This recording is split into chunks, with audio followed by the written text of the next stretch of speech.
이승만 TV 시청자 여러분 안녕하십니까? 2년 전 이승만 학당을 중심으로 해서 저와 김용삼 주익정 선생 그리고 동료 연구자 몇 분이 협조를 해서 반일 종족주의라는 이 책을 출간했습니다. 이제 만 2년이 되어 갑니다. 그래서 반일 종족주의 그리고 그 후속편인 반일 종족주의와의 투쟁이라는 책의 출간, 특히 그 첫 번째 작품 출간이 2주년에 처음에서 느끼는 바가 소감이 있어서 오늘은 그에 대해서 말씀을 드리도록 하겠습니다. 우리 이승만 대통령은요, 독립운동 시절에 오늘날의 세계, 그리고 앞으로 다가올 그 미래의 세계는 공의의 시대다. 이전 전통 시대와 달리 공의, 공정한 의가 지배하는 시대다 하는 것입니다. 인간이 자유 독립적 개인으로 자립하고 그들의 민주주의가 성숙하고 자유통상이 경제를 발전시키고 그와 같은 것이 공의라면 그러한 공의의 입각에서 세워진 최초의 나라 미국의 그 리더하에 앞으로 세계가 그렇게 발전해 갈 것이고 우리 대한의 독립도 이 공의의 세계 그 주류적 흐름에 동참함으로써 가능하고 또 그렇게 마땅히 이루어질 바다. 따라서 독립의 길은 우리가 일본을 욕하고 매도하고 뭐 쪽발이니 외놈이니 만국의 한이니 일본의 야욕을 규탄하고 애통해하는 뭐 그와 같은 입으로만한 독립운동은 전혀 이루어질 바는 아니고 또 수십 명이 수백 명이 성급하게 무장 활동을 한다든가 또 한두 사람의 그 혈기 넘치는 테러 행위 이런 것으로 결코 이루어질 수가 없고 한국인 하나하나가 정신적으로 세계 시민으로 성숙을 하는 길이다. 세계 교양인으로 거듭나는 길이다. 그렇게 하면은 세계의 자유사회로부터 한국의 독립에 대한 당위성이 이해가 되고 지지가 될 때 언젠가 독립의 기회를 맞이할 것이다 하는 것이 우리 이승만 대통령의 기본적인 그 독립 정신입니다. 1930년대 이후 전쟁의 시대에 들어가면서 그는 격렬한 의지로 일본 제국주의의 침략 야욕을 비판하고 끊임없이 그에 대한 경계를 하고 동시에 조선 대한의 독립이야말로 아시아 평화 내지 세계 민주주의 발전에 중요한 세기가 된다는 것을 끊임없이 설득을 함으로써 드디어 미국으로 하여금 전쟁 이후에 한반도에 개입하게 만드는 길을 열었다. 이것이 그 이승만 대통령의 큰 독립운동의 업적이라고 할 수 있겠습니다. 이와 같은 그 독립운동의 정신으로 대한민국이 세워졌다면 이 정신에 입각해가지고 우리가 일본과의 관계를 재정립하는 것은 1965년도의 일입니다. 이승만 대통령은 기본적으로 자유와 민주주의와 자유통상에 입각한 세계 발전을 신뢰한 국제주의자였음에도 불구하고 당면한 어떤 현실 정치의 구애되어서 신생 독립국의 국격과 독립의지를 재확인하고 양성하고 그렇게 국민을 통합하고 나아가서 이 땅에 놓고 간 약 한 20여 억 불의 재산에 대한 일본의 그 재침 가능성과 야욕을 봉쇄를 하기 위해서 강렬한 반일 정책을 취했습니다. 그러나 그것은 건국 초창기에 불가피했던 역사적 제약이라 한다면 그 제약을 돌파를 하고 일본과의 관계를 정상화시키면서 우리 한국을 공의의 세계의 주류에 참여시키는 큰 역사적 전환이 이루어진 것은 1965년에 한일 국교 정상화다 이렇게 이야기를 하고 있습니다. 14년간이나 끌었던 지루한 협상의 끝에 우선 역사를 청산했습니다. 1910년도에 합방조약은 이미 무효이며 하고 양국이 쌍방의 입장을 고수한 채 훌륭한 타협을 이루었고 동시에 일본은 한국에 남겨둔 재산을 포기하고 또 한국이 일본국이나 일본 정부에 대해서 보유한 각종 그 청구권은 3억 불의 무상원조와 2억 불의 공공차관으로 영구히 청산한다고 약속을 했습니다. 그리고 이 약속 이후에 양국 간의 국교가 정상화됨으로써 한국, 일본, 미국을 잇는 태평양을 무대로 한 정치, 경제 동맹이 성립해서 일본의 기술과 자본, 미국의 자본과 시장, 그리고 한국의 유능한 노동력이 결합한 고도 성장의 메커니즘이 성립해서 이후 30년간 세계 자본주의 역사상 이전에 유례가 없던 고도 성장의 시대를 열었던 것입니다. 이것이 우리 건국 초창기에 아주 볼만한 역사였다라고 생각을 합니다. 그러나 그와 동시에 어두운 그림자가 드리우기 시작했으니 바로 1965년 한일 국교 정상화를 해서 야당과 지식인과 비판적인 대학 교수 등이 일본과 국교를 정상화하는 것은 다시 국제자본을 앞세운 제국주의 내지 일본에 종속되거나 식민지가 될 위험성이 있다. 일본으로부터 진정한 보상이나 제대로 된 청구권에 대한 청산이 이루어지지 않았다. 3억 불이 뭐냐? 적어도 100억 불은 받아야 된다. 뭐 이런 식으로 학생을 선동하고 했습니다. 국민의 다수는 국교 정상화에 찬성을 했습니다만은 이 야당과 제야 정치와 지식인들의 반발을 맞아서 거대한 한일 국교 정상화에 반대하는 민중 시위가 일어났습니다. 그리고 야당은 대중경제론을 내세웠죠. 1967년에 대통령 선거에서 야당은 대중경제론을 공식적인 자당의 경제정책으로 내세웠고, 이것은 외국과의 관계를 최소화, 불가피한 범위 내에서 최소화하고 국내 시장, 중소공업, 농업을 중심으로 한 성장 전략입니다. 이와 같은 국교 정상화에 반대를 하고 그리고 비판 세력들의 대안의 제시, 그 밑바닥에 저는 반일 종족주의가 있다, 그렇게 생각을 합니다. 종족주의는 뭐 제가 여러 차례 책에서도 저기하고 했습니다만은 이웃 집단에 대한 불변의 적대 감정을 특징으로 합니다. 사실에 반하는 비과학적인 역사적 인식에 기초하고 그리고 일체의 이성적 토론과 어떤 조정을 거부하는 불변의 적대 감정이죠.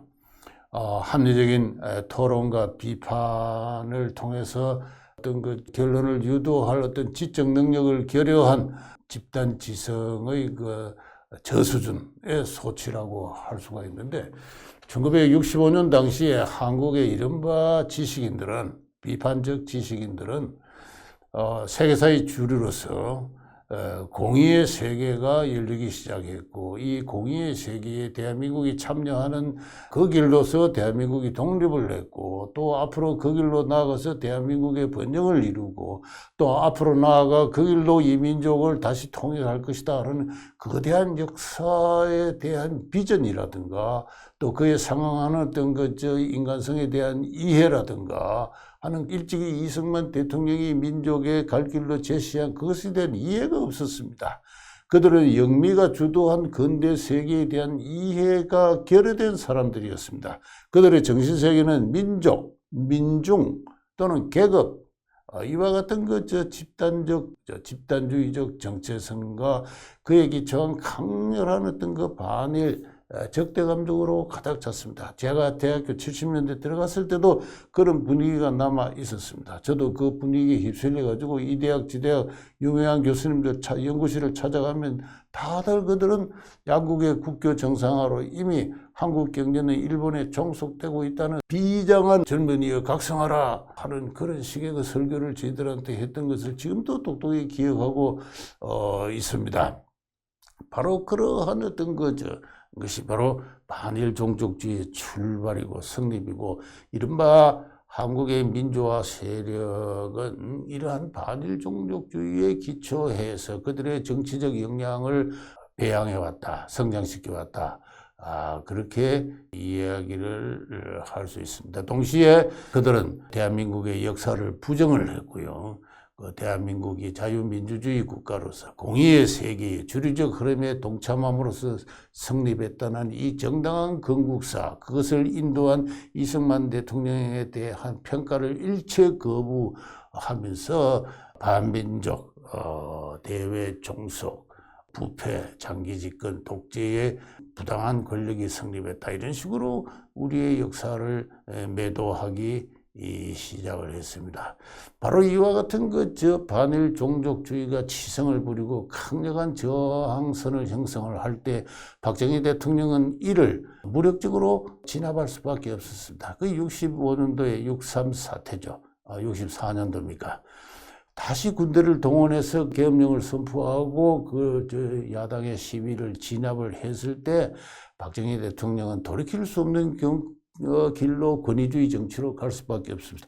합리적인 토론과 설득과 타협으로 정당한 길을 갈 수 없을 때 권위주의 정치만이 유일한 대안이었습니다. 그리고 그것이 정당한 방향이었기 때문에 그 권위주의 정치는 이후 한국 사회의 큰 발전을 리드를 했던 것이죠. 다시 말해서 이후 86년까지 지속된 군인 출신의 한국 정치가들에 의한 권위주의 정치의 중대한 책임은 반일 종족주의 집단 정서에 있다. 저는 그렇게 생각합니다. 만약에 우리가 한국 정치사라는 책을 쓰게 되면 그 점을 지적하지 않을 수가 없습니다. 어쨌든 이후 30년간 크게 말해서 1996년까지 한국 경제는 일본과의 협력을 전제로 해서 고도 성장의 길을 걸었습니다. 그것은 종속의 길이 아닙니다. 모두가 걱정했던 종속의 길이 아니라 상호 신뢰와 협정과 의존의 협동의 길이었습니다. 역사는 이웃 집단과 이웃 나라가 서로 신뢰하고 협동할 때 어떠한 커다란 성취를 이루는가 많은 훌륭한 사례를 제시하고 있는데 그 시대에 우리 한국이 바로 그러했다는 것을 우리는 지금 재확인하게 됩니다. 1990년 노태우 대통령은 일본을 국빈 방문해서 일본 의회에서 외쳤습니다. 우리는 우리의 불행한 과거에 더 이상 매이지 않습니다. 우리는 우리의 역사에 대해서 스스로 책임을 질 것입니다. 우리는 우리의 불행했던 과거에 얽매이지 않고 원망하지 않을 것입니다. 일본 국민 여러분, 하늘 간의 협동의 길을 엽시다.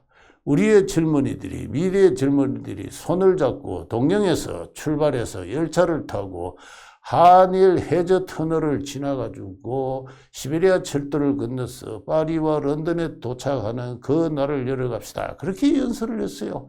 많은 일본 국민들이 그 연설을 듣고 감동을 해서 박수를 쳤습니다. 이것이 세계 자유시민이 갈 길이죠. 만약에 우리가 그 길에 충실했던 지난 30년이었다면 한국의 역사는, 동아시아의 역사는 달라져 있을 겁니다. 통일을 했을지도 모르죠. 세계 인류 국가로서 한국이 당당하게 일본과 함께 자리를 잡았을 겁니다. 그러나 역사는 그렇지 않아요. 역사는 그렇게 쉽게 많은 것을 허락하지 않습니다. 인간의 마음은 어리석고 간사하기 때문에 그런 거죠. 1993년 김영삼 대통령은 일본의 버릇을 고쳐놓겠다고 그랬습니다. 이게 무슨 말입니까? 그렇게 치기 어린 막말의 결과로 결국 1997년도 말에 IMF 경제위기를 맞이했습니다. IMF 경제위기가 그 때문에 초래된 건 아닙니다만은 적어도 일본과의 갈등이 한편의 요인으로 작용한 것은 사실입니다. 그는 오랫동안 양국의 친목 협약으로 맺어져 온 독도 분쟁을 상반간에 제기하지 않는다 하는 그것을 깼습니다. 95년도에 독도의 저반 시설을 착공함으로써 테이블 안으로 커튼 뒤로 숨겨져 있던 그런 그 독도 분쟁을 국민적 아젠다로 현시화했습니다. 그와 더불어 반일 종족주의 감정이 더욱더 치오르는 가운데 드디어 이승만 대통령, 박정희 대통령을 공공연히 부정하기 시작했습니다. 그렇게 해서 우리의 역사가 그때부터 본격적으로 왜곡되기 시작을 했다. 동시에 1992년 이래 위안부 문제, 그리고 태평양 전쟁 희생자 어떤 그 보상 문제, 이와 같은 역사 문제들이 첨예하게 제기되기 시작을 했습니다. 김대중 대통령 시대를 건너서 노무현 대통령이 이르렀습니다. 노무현 대통령은 독도 저반 시설을 확충을 하고 민간의 여행을 장려를 함으로써 그리고 독도야말로 한국에 양보할 수 없는 주권 사항이다라고 선언을 함으로써 드디어 분쟁이 공식화되었습니다. 일본도 그동안 아주 소극적인 수준에서 대응하고 있다가 드디어 교과과정 요령에다가 나아가서는 교과서 자체에 일본 다케시마라 합니다만은 한국이 불법 정령하고 있다는 것을 써므로써 분쟁이 양국의 국가적 과제로 공식화했습니다. 반일 종족주의는 이명박 박근혜 정부 때도 마찬가지입니다. 그 연장선상에 있다가 현 정부 초기에 한 3년간 반일 종족주의는 절정에 도달했습니다. 문재인 대통령은 박근혜 대통령이 어렵사리 성취한 위안부 문제에 관한 양국의 협정을 이로써 영원히 이 문제를 해결한다고 쌍방간에 맺었던 협정을 파괴를 했습니다. 그 협정에 따라 설립된 재단을 해체하고 기금을 일본에 반환하겠다고 그랬습니다. 2018년에는 오랫동안 일본 등지에서 소송을 제기하다가 패소를 거듭한 그 여운택 등 4명이 이 사람들은 일제 치하에서 일본 제철에 취업을 한 사람들입니다. 일본 제철이 노무자를 모집할 때 그에 응모해서 5대1의 경쟁률을 뚫고 취업에 합격해서 일본에 가서 훈련을 받고 노무를 했고 그리고 청진 어떤 그 일본 제철 그 군사에 정근을 와서 노무를 하다가 해방을 맞은 사람들입니다. 근데 이 사람들이 제기한 그 소송에 대해서 대법원이 강제로 연행되었다, 학대되었다, 그리고 아주 빈약한 임금으로 혹사되었다 하는 역사적 인식을 전제한 위에 이들이 위로 보상을 받을 권리는 1965년 양국 간의 협정에도 불구하고 시효에 구애되지 않고 유효하게 살아있다라는 법리에 근거해서 일본 제철의 있는 신일본 주금인가요? 그 회사는 이들에 대해서 1억 원씩 위자료를 지급하라.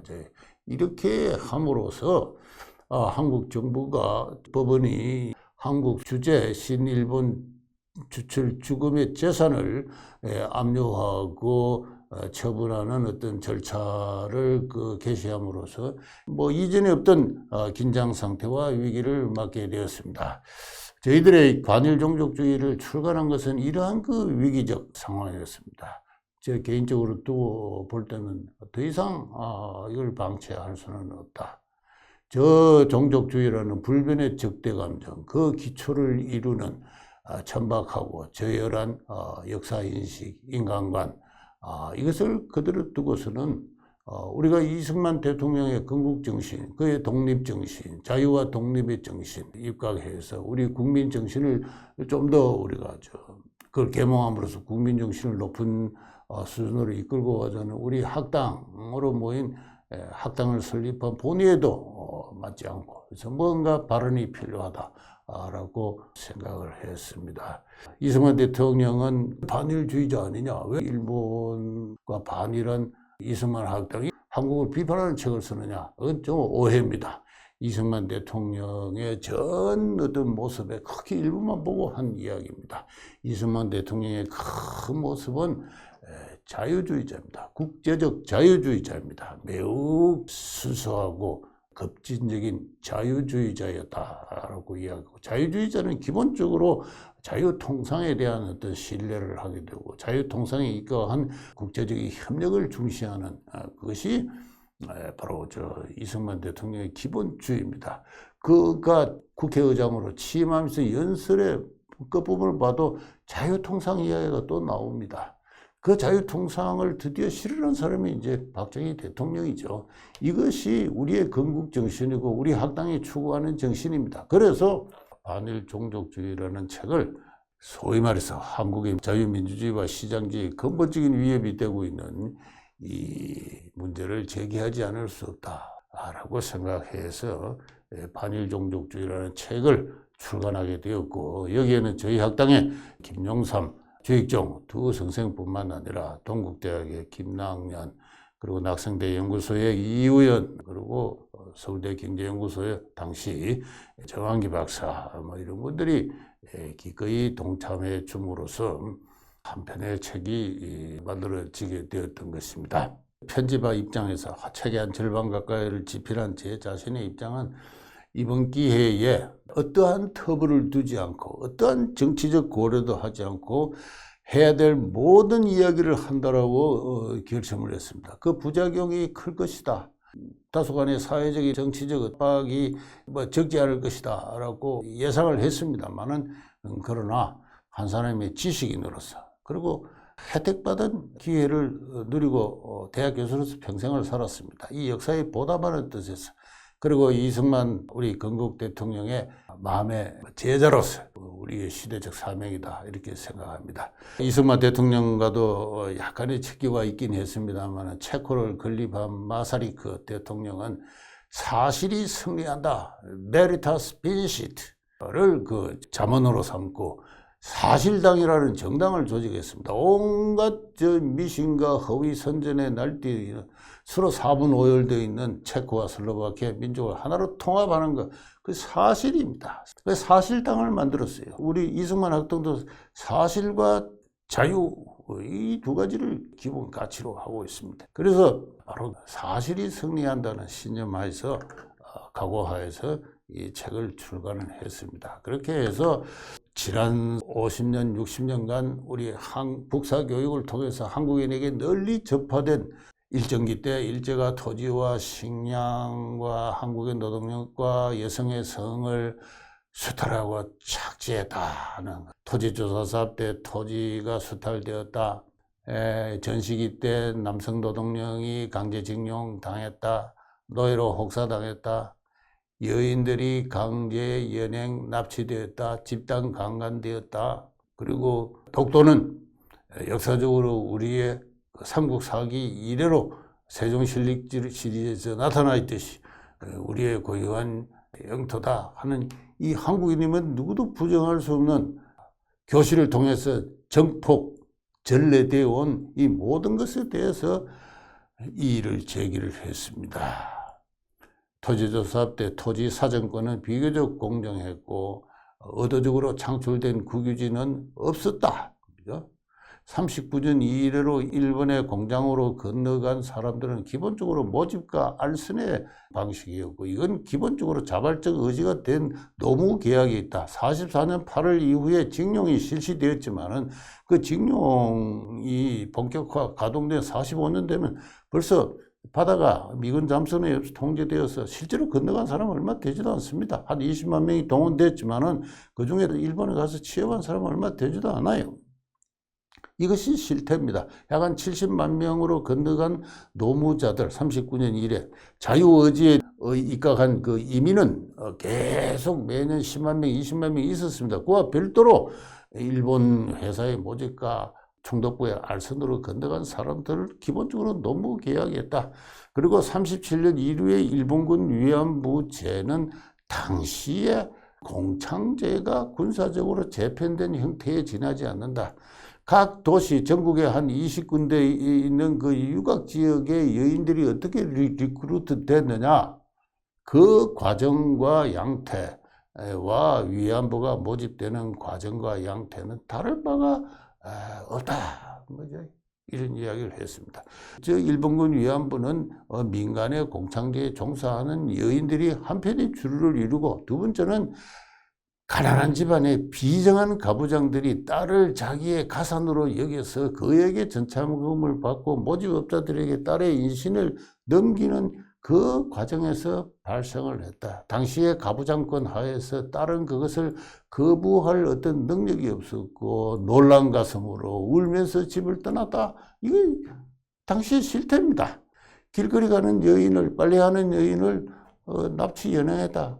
그런 사실은 확인된 바도 없습니다. 삼국사기 이래로 세종실록기 이래로 독도의 고유 영통설은 증명되지 않습니다. 독도는 이승만 대통령이 미국과 일본을 상대로 해서 신생 대한민국의 독립의지를 천명을 하고 그의 국격을 고수하기 위한 정치적 군사적 결행으로 생겨난 우리의 신영토다. 그 의미가 크다. 그렇게 의미를 확인해야 하고 또 분쟁을 또 관리하고 할 일이지 왜 앞뒤가 맞지 않는 역사 사례를 대놓고 국민들을 바보로 만드느냐 하는 것이 제 주장이었습니다. 예상한 대로 격렬한 반응이 일어났죠. 신친일파라 저를 보고 신친일파 또는 토착외구라 그래요. 어떤 사람은 법을 제정할수록 우리들을 처형해야 된다고 그랬습니다. 각종 욕설과 저주가 난무를 합니다. 그러나 가슴 아픈 사실에 기초한, 팩트에 기초한 비판은 없었습니다. 뭐 이런 사료도 있지 않느냐, 저런 사료도 있지 않느냐, 왜 안 받느냐, 또는 애국심이 부족하다, 뭐 이런 식의 비판밖에 없어요. 역사를 부정한다 그래요. 역사는 자기들이 만들어 놓고 그 자기들이 만든 역사에 기초해서 정부의 재정 지원을 얻어서 각종 기득권과 지위를 취득을 하고, 그렇게 해서 의용화된 그 역사학이 만들어낸 기득권으로서 자기들이 만든 역사를 부정하고 있을 뿐이에요. 나치의 홀로코스트를 부정하는 수정주의 역사학이 아닙니다. 나치의 홀로코스트 같은 그와 같은 비극은 일제하에서는 없었어요. 그게 사실입니다. 또는 뭐 애국심이 부족하다, 어떤 경우에도 자기를 부정하면 안 된다, 모욕하면 안 된다. 아니죠. 망국의 노예가 된 그 서름을, 그 고통을 잊었습니까? 그 역사의 비판은 가슴 속에 새겨질 때 새로운 어떤 우리 한국인의 정체성을 재창조하는 큰 자양분이 되는 것입니다. 그게 신생 대한민국의 지식인이 해야 될 역할이에요. 자기를 부정하는가 모욕하는 것은 아닙니다. 우리 역사를 맨눈으로 들여다보고 그 모순을 역사의 교훈, 새로운 자양분으로 삼기 위한 그러한 그 지적 어떤 노력의 과정이죠. 드디어 반전이 시작된 것 같습니다. 기세등등하던 문재인 대통령도 어느덧 2021년 들어와서는 일본 간의 협약은 준수되어야 한다, 이렇게 이야기하기 시작을 했습니다. 지난 3.1절 축사에서는 과거에 얽매이지 밝은 미래를 함께 건설해야 된다, 그렇게 하면서 일본과의 정상회담을 계속 추구를 하고 있는데, 일본에서는 사실상 그 협정을, 양국 간의 국교의 토대가 된 협정을 부정하는 정책을 시행하면서 어떻게 정상회담을 하자는 거냐, 아주 그 냉담한 반응을 보이고 있는 실정입니다. 그동안 위안부 문제를 주도해온 정대협, 정의연의 그 간부들이 또 나눔의 집, 원위안부들을 수용한 이 나눔의 집의 책임자들이 그들에게 주어진 어떤 국민의 성금을 어떻게 유용을 했는가, 불투명하게 사용했는가, 경우에 따라서는 그 단체가 지니는 어떤 민족 사관에 적합한 목적 사업에 잘못 투하됐는가, 회계적으로 독재의 여지가 농후한가, 뭐 이런 문제들이 국민들 앞에 폭로가 되었습니다. 또 이쪽 위안부 문제를 하면 앞장서서 정부를 리드하고 또는 코치하고 있던 위안부가 당초 정원에는 빨간 구두와 원피스를 넣어 보이면서 유혹하는 친구를 따라 나섰다가 그런 길로 빠졌다라고 그 진솔한 발언이 어느 순간 일본군이 등에 칼을 들이대면서 자기를 강제로 끌고 갔다, 이런 식으로 그 정언을 위조를 했습니다. 그 위조를 하게 만든 단체들의 작용이 있었고, 그렇게 정언의 위조를 통해서, 변조를 통해서 이분은 아주 국민적인 어떤 원로가 됐습니다. 이런 모든 것이 다 밝혀지고 말았어요. 다 밝혀지고 말았어요. 이 종족주의의 추한 모습이 세월과 함께 다 폭로되고 말았습니다. 며칠 전에 그 서울지방법원의 부장판사는 2018년에 대법원 판결이 나게 되죠. 나도 위자료 받아야 되게 돼서 89명의 사람들이 1억 원의 위자료를 내리고 일본 회사를 상대로 해서 제기한 소송을 각하를 했습니다. 아주 고전적인 전통적인 법리죠. 개인의 청구권이 설령 살아있다 하더라도 양국 간의 협정, 그 협정을 지내해온 역사, 이걸 위반 초월할 수 없다. 뭐 저는 처음 들었습니다. 금반원의 원칙이라 그러더군요. 그리고 이러한 소송은 자제되어야 한다. 국가의 위신이나 국가의 이해관계를 봐서. 옳은 말이죠. 옳은 말. 이제 사법부도 이제 올바른 길로 들어섰다, 이렇게 생각을 하고 있습니다. 대통령이야 사법부까지 나이 50대의 젊다기보다도 완숙한 중견 사법인들이 올바른 어떤 판단을 하기 시작했고, 이제 겉으로 걱정했던 국가적 위기는 이제 고비를 넘기는구나 하는 그러한 안도감이 저의 심정입니다. 우리의 책이 반일 종족주의와 그 후속편 반일 종족과의 투쟁이 이러한 변화를 이끌어냈는데 뭐 크게 기여했다고 이끌었다고 그렇게는 생각하지 않습니다. 그러나 그러한 탑을 쌓아 올리는데 한 개의 돌은 쌓았다. 약간의 기여는 없지 않았다. 뭐 그런 점은 나름대로 큰 보람으로 생각을 하고 있습니다. 반일 종족주의라는 이 책을 많은 국민들이 접할 수가 있었고 또 반일 종족주의라는 말 자체가 하나의 지식 용어로 정착을 함으로써 그에 대한 국민적 경계심이 높아지고 있고 하는 그와 같은 실정입니다. 그러한 징후를 여러 군데서 확인을 하면서 나름대로 그간에 욕도 많이 먹고 또는 뭐 소송까지 두 차례나 당하고 했던 편자와 공저자의 입장으로서는 나름대로 보람을 느낀다라고 생각을 합니다. 돌이켜보면은 이러한 사태가 초래된 데에는 이 대학 교수를 위시한 한국 지식인들의 그 소심함, 그 책임이 아주 큽니다. 위안부 문제가 지난 30년간 한일 간의 외교를 지배했지만은 한국인으로서 이 위안부 문제에 대해서 볼만한 학위 논문을 쓴 사람은 제가 볼 때는 한 사람뿐입니다. 강정숙이라는 분요. 나머지는 뭐 단편적인 글들이 또는 또 뭐 수준에 못 미치는 어떤 책들 뭐 한두 권이 더 있을 뿐입니다. 역사학기 남성 중진으로서 위안부 문제를 연구한 단 한 명의 연구자가 없습니다. 그러면서 무슨 일만 있으면 단체 성명을 발표하고 그러잖아요. 그렇게 무책임한 태도가 어디 있습니까? 한국의 언론도 큰 문제입니다. 지난 30년간 이 위안부 문제를 이렇게 왜곡시켜 온 데는 조선일보를 위한 한국의 주류 언론의 책임이 가장 중요하죠. 지금 와서 하는 이야기입니다만 반일 종족주의 책이 나오고 나서 약간의 사회적 반향이 있자 조선일보에서 한 2시간 동안 젊은 기자와 저와 인터뷰를 가졌습니다. 그러나 끝내 편집부에서 그것을 실는 것을 거부를 했어요. 조선일보가 한국의 주류 언론의 지성 수준이 그러한 한계에 봉착해 있습니다. 위안부 문제를 악화시키는데 예를 들어서 요시다 세이지라는 일본의 한 사람이 나의 전쟁 범죄라는 사기적인 책을 써서 제주도에 와서 여자 20여 명을 빨래터나 공장에서 납치했다. 이런 이야기를 해서 큰 소동이 벌어졌어요. 바로 이것이 위안부 문제를 폭발시키는 데 중요한 역할을 했는데 이미 1992년 3년 그 단계에서부터 제주도 향토사 연구자들은 면밀한 조사 결과 그러한 일은 없었다라고 이미 결론이 난 사항을 조선일보는 제 기억으로 불과 5년 전까지 사설에서도 그걸 계속 반복적으로 언급을 했습니다. 지난 30년간 조선일보를 위시한 한국의 언론이 이 문제에 관해서 오보를 낸 것, 그 모든 것을 다 조사를 해서 언론이 한번 크게 이런 건 오보였다고 반성을 할 필요가 있습니다. 그러나 한국은 그와 같은 수치심 그런 거 없죠. 한국의 언론에게 그런 미덕을 요구한 건 아직 너무 성급한 일인지 모르겠습니다.